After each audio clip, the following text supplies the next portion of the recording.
প্রিয় ইসলামী ভাইরা, এটি হলো হুসেন সওদাগর জামে মসজিদ। এই মসজিদে জুমা নামাজ আদায় করলাম আলহামদুলিল্লাহ। এই মসজিদের দায়িত্বপ্রাপ্ত রয়েছেন খতিব হিসাবে মাওলানা আবুল কাশেম। উনি খুব সরল মনের একজন মানুষ, প্রত্যেক কোরআন ও হাদিসের আলোকে বয়ান করে থাকেন। আমার ব্যক্তিগতভাবে ওনাকে খুব ভালো লাগে।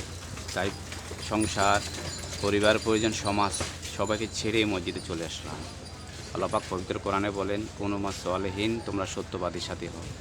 উনি একজন সত্যবাদী, তাই পবিত্র কোরআনের আলোকে সত্যবাদীর সাথী হতে এসেছি।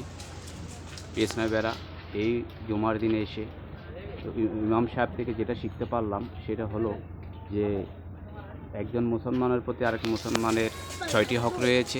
এর মধ্যে একটি হক হলো সর্বপ্রথম দেখা হওয়ার সাথে সাথে সালাম বিনিময় করা।